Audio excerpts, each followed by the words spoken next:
Here we are again. You know what I'm talking about? Here we are again, man. You know, I'm blessed to be here.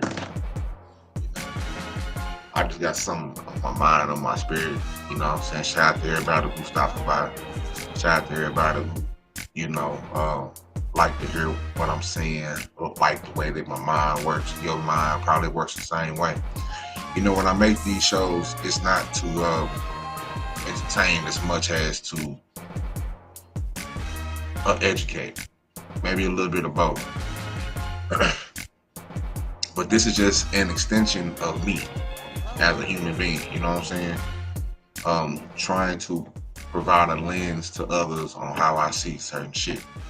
And for today's topic on the prescription is society bending to the feeble-minded. How comfort, clout, and cowardice are collapsing society. You see what I did with the C's there? Comfort, clout, cowardice are collapsing society. I want to get right into it. Not gonna waste no time. Let me adjust the levels real quick. I want to get right into it. So I like to watch how society does what it does, right? And it's interesting. I think about my 35 years of being on Earth, how these things have evolved and de-evolved, if that's a word. I'm not sure if that's a word or not. But it's very interesting, right? So the intro to this is, I think everything is dumbed down. They're dumbing down everything, right? And we live in a time where truth is optional and of ignorance is rewarded and critical thinking is quietly exiled. The loudest voices don't speak with wisdom, they echo whatever gets the most clicks. So what used to be considered shallow is now spotlighted. What used to be considered shameful is now marketed. And in this new age of digital dopamine and social decay, a chilling question emerges from all that bullshit I was just talking about, right?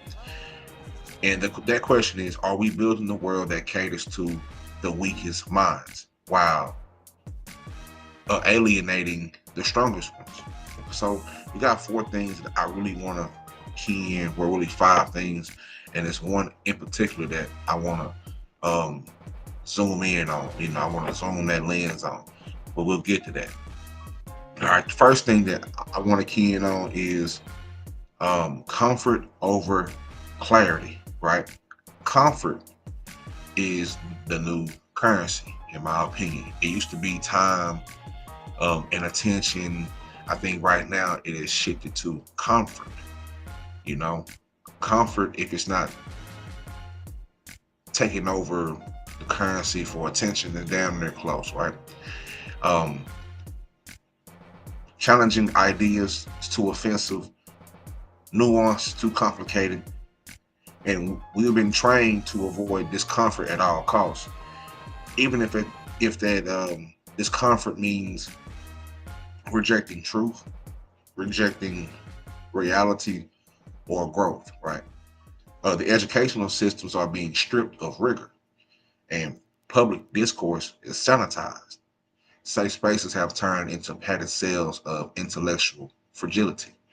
Now, society isn't interested in awakening minds anymore. It used to be a time where um, knowledge was, supreme. I still think it is, in my opinion. I don't think anything has changed as far as the people who hold the most information control everything, you know. But society isn't very interested in awakening minds. It's interested in pacifying them. And when you prize emotional comfort over clarity, you create a culture that mistakes being triggered for being right. You know, it's emotional. Um, Two is this: clout over competence. So in this clout economy, stupidity sells. Why? Because stupidity is easier to digest. People don't want the insight; they want the entertainment. People don't want the insight. They want the entertainment. A thoughtfulness gets buried on the TikTok trends. Complexity is sacrificed for captions. Even in politics, leadership is more about sound bites than strategy. The feeble-minded don't just exist, they're being platformed. So when you put a feeble-minded person in front of millions of people, it's only going to attract feeble-minded people, right? Like they always say, if you build it, they will come. Well, they're building. They're giving more feeble-minded people millions and thousands and millions of dollars to suck in more feeble-minded human beings. You know what I'm saying? Now, um, the more outrageous or anti-intellectual someone is, the more attention they get. We confuse visibility with value, right? We've confused visibility visibility with values, kind of like the nigga in the hood that say, "Oh, so and so down the street got a lot of money. He must be a real nigga." How is he a real nigga? Because he got a lot of money. That don't mean shit. He just mean he a lame with a lot of money. But to some people confuse having a lot of money to being real. He must be real because, so that's how I compared it, this newfound fame and visibility with value. And there's no correlation. The people with a um, common sense is not so common nowadays, right?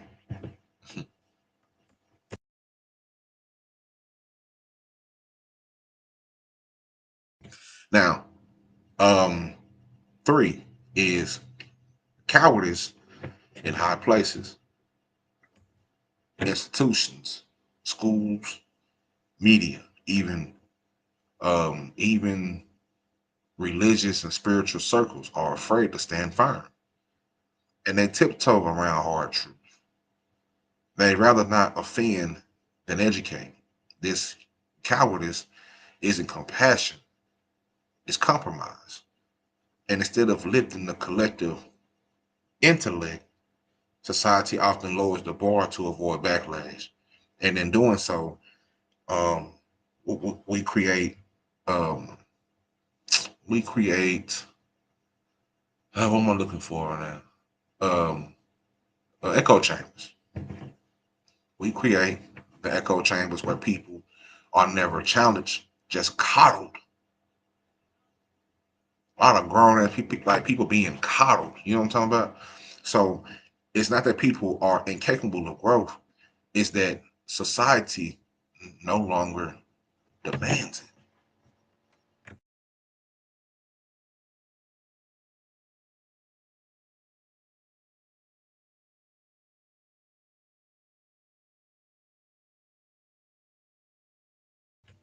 Society no longer demands it, and it's sad. It is sad. It's sad, man. It's unfortunate that we've gotten here as a society where we reward bullshit. You know what I'm saying? This is what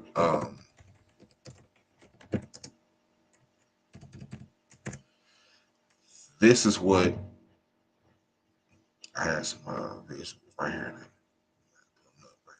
But anyway, skip the visuals, right? Let's keep going. This cowardice in high places, right? These institutions are not leading; they're folding. You know, um, this section right here, in particular, the failure of leadership. So many leaders have failed us. You know what I'm saying? Not just from individuals, but from entire institutions that once stood for pillars of truth, faith, progress, and education. Right now, many of them have surrendered their backbone to the pressure of staying safe and neutral and uncontroversial. Right? It's the fear of backlash culture. So in an age where one can tweet, cancel culture and shit like that, right? In an age where one tweet can end your career and one controversial opinion can bring a mob, now most institutions now play it safe. These universities are not educating our kids properly. Media outlets, churches, even mental health organizations, they often avoid hard truths to protect the public image. They don't really want to offend nobody. They just want to survive. So they water everything down, right? It's the disappearance of a moral backbone. There once was a time where these institutions stood firm in the face of controversy. But today, even the most powerful platforms are spineless. Schools are removing books and burning the fuck out of books. News outlets avoid real stories that challenge the status quo. And these religious institutions chase followers, not conviction. They're gonna do some clown shit up on that pulpit. It ain't a pulpit no more. It's just a stage now. And that's so fitting for what's going on right now because the world is a stage and niggas acting a motherfucking fool. And everybody focused on being entertained. And like Erica Badu said, niggas going to be entertained to death. You know, ironically, in trying to avoid conflict, these institutions have adopted the language of care and inclusion and sensitivity, but in a shallow way. They don't push people to grow. They cushion people from discomfort, and discomfort is where growth lives.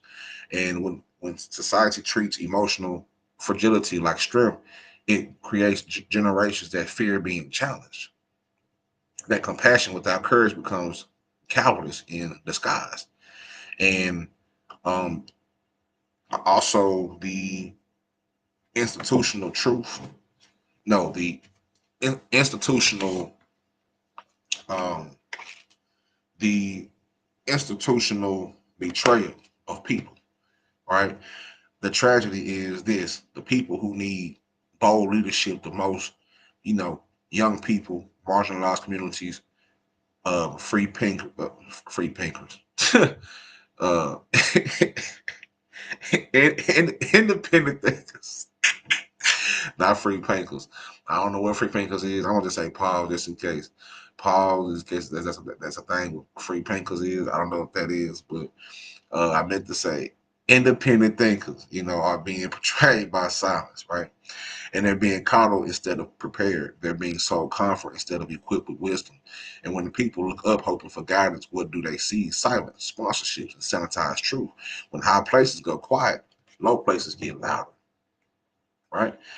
And the real cost of playing it safe is when leaders refuse to speak the real, others fill the vacuum and not always for the better. Conspiracies rise, extremes rise, misinformation spreads, and the people start to believe that truth itself is up for debate. And that's one of the fucking problems, right? Why? Because those who should be defending it chose to sit this one out this time. And that can't happen, right? So we can't keep looking to these institutions for courage if they're more afraid of losing followers than failing humanity. Courage isn't convenient, truth isn't safe, and leadership without risk isn't leadership at all. And that's point blank. You feel what I'm saying? A lot of these things are very much cut and dry. They cut and dry, you know. The fourth thing is manufactured feebleness. So one of the things that we must also ask is who benefits from this dumbing down. A distracted, docile population is easy to manipulate, right? Big tech, mainstream media, and these machines, institutional machines, or um, um, political machines, most definitely. All of those thrive when the public lacks the attention span or depth to question the game. You know what I'm saying? And this isn't an accident, it's programming. And from a young age, people are trained to react, not reflect. Schools teach obedience, not wisdom. And these algorithms feed emotional extremes, not intellectual balance. And the feeble-minded, they weren't born, they were manufactured. What you mean manufactured? So I know somebody thought like, what the fuck is he talking about? Let's explore that thought, right? This is one thing the most important out of all this is that the feeble-minded people weren't born, they were manufactured. Um, People often assume that stupidity or ignorance is inherent, that some folks are just slow or not built for deeper thought, but that assumption is very lazy and is very dangerous. And what we're seeing today, right now, at this moment, isn't natural stupidity, is engineered passivity. All right. Most people are conditioned to disengage, not empowered to critically think, and from underfunded schools to overstimulated media, society raises people to be consumers, not creators or questioners. And in me personally, I think God put us on here to create. We all have that power to create, but we're losing what cultivates. You know what I'm saying? Two is this algorithmic mind control. These social media algorithms are digital dopamine machines. They are dopamine merchants. You understand what I'm saying? And they reward extreme emotions, rage, lust, fear, and even love. Depends on what lens you're looking through this shit through. And it also discourages contemplation and nuance and slowness. And if it doesn't make you feel something instantly, it doesn't go viral. This creates a feedback loop that more shallow, that the more shallow content you consume, the more shallow your thinking process become, because the feebleness is now scalable and profitable. You know, um, our educational system, especially in under-resourced communities, often teaches compliance, not curiosity. Students memorize that I think creativity is punished and conformity is rewarded.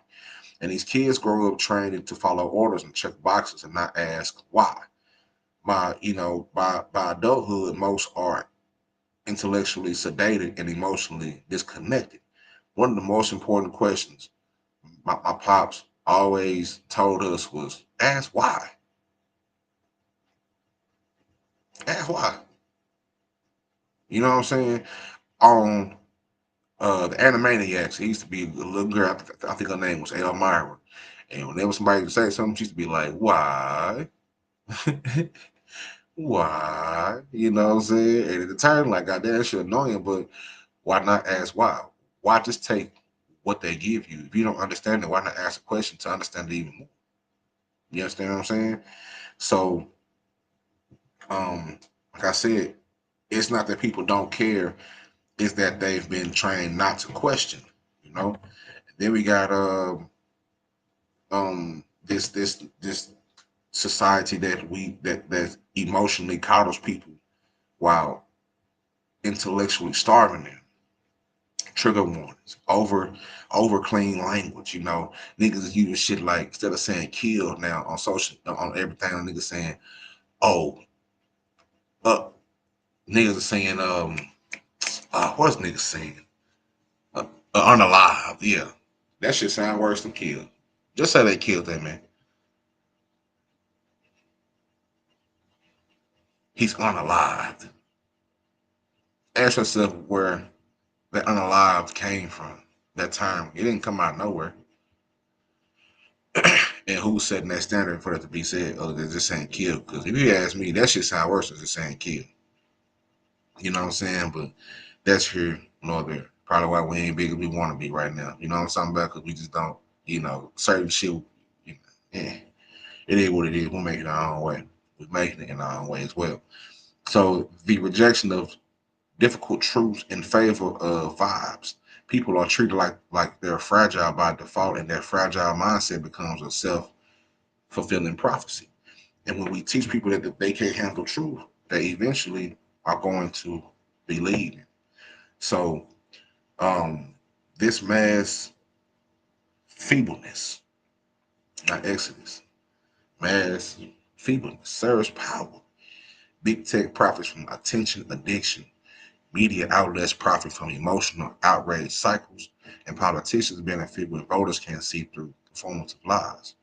Corporations thrive when the public is too mentally exhausted to demand justice or real change.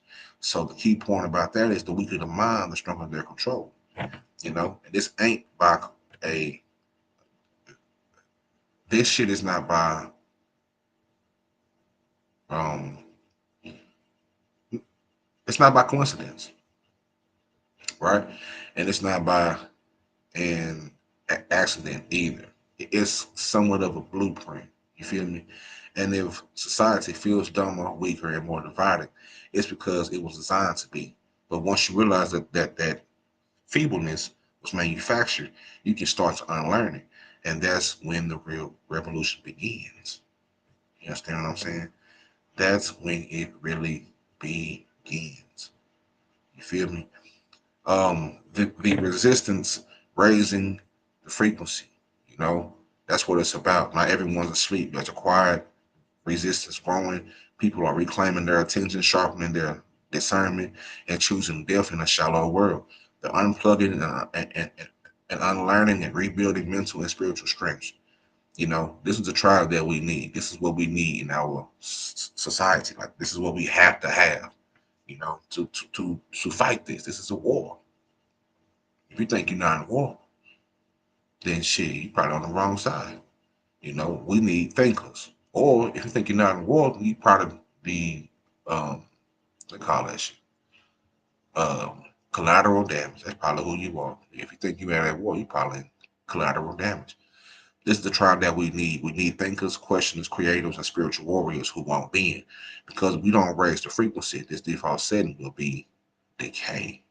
Right? And close this on out, right? This ain't about elitism.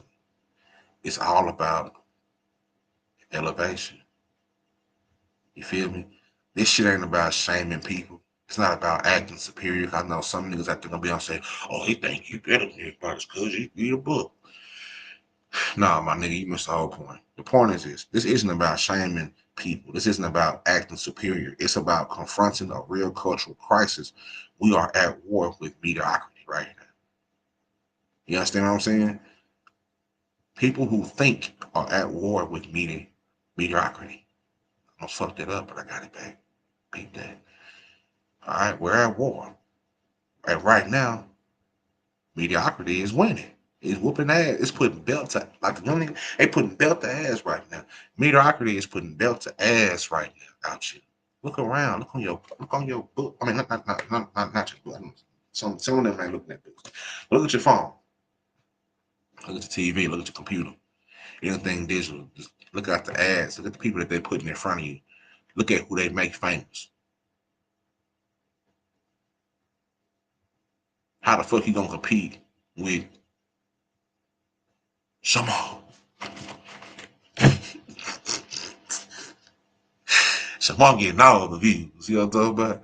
And you out here trying to spit some fly shit, spit some shit, people's minds and get their minds right. But this who you got to squabble with. We at war with Charles and Nettles and all these other weird individuals that they put in front of our face. DJ Academics and all them. Like, that's who you at war with. And they winning right now. They winning right now. We got to pull out a comeback. You feel what I'm saying? That just is what it is. And um, it's not because it's too strong, but because many strong minds are silent. A lot of people give up once they try to make, especially once you try to make content or be a creative, and you create it out of a purpose. The road is longer. The path is harder. It's tougher. It's unpaved. It's rocky. It's hurt. You know what I'm saying? You're gonna be putting all, you're gonna be putting your whole soul into this shit. Not only be getting 4, 5, 6, 7, 8, 9, 10, 11, 12, 13 views. Then you gotta muster it up and do it again. And do it some more. And do it again and do it again and do it again. Over and over and over and over. And over and over and over and over, like Marshawn Lynch said. You gotta keep fucking doing it. It ain't a lot of people that are willing to do that. You gotta have the stamina to get that shit done, man. You know what I'm talking about? So let me be a vessel and let me be in inspiration for all the people out there, for like all the anybody listening. Fuck that. Keep going. If you listen to Nip, that's what the marathon is all about. Keep going. Who gives a fuck? Keep going. Keep going. Keep going. Keep finding out. Keep working hard. Keep tweaking your shit. Keep finding out what works and what doesn't work. Keep finding out, keep remixing. You know what I'm talking about? We done made it too far to stop now. And you a lot closer to where you want to be than where you was when you first started. This world doesn't need more content. It needs more consciousness. So ask yourself, are you bending to the feeble-minded? Or are you building a mind they can't bend? Ask yourself that. That being said, this is my time, everybody. Thank you for being here. Thank you for listening to the prescription. You know, thank you for hearing this good ghetto gospel. That's all it is, baby. It ain't nothing special. It's just ghetto gospel, baby. You know what I'm saying? Something just put on your heart, put on your spirit, and something for you to go deeper with. And if you want to go, you can research, hit me back up. We can have this. I go live about this anytime, any motherfucking way. You know what I'm talking about? Because this is a conversation that we must have amongst the intellectual and people who have questions. No, you know what I'm saying? Like we here at the TRILL PILL, we encourage questions and thinkers. You know what I'm saying? Like we encourage that. We need that. We need more people to just look and think it. You know what I'm saying? We need more whys. So if you're a person that asks why, this is your home now. I'm already claiming. But that's my time. Mind your mental to be, mind your mental. Stay trill and heal, and most of all, stay mentally trill.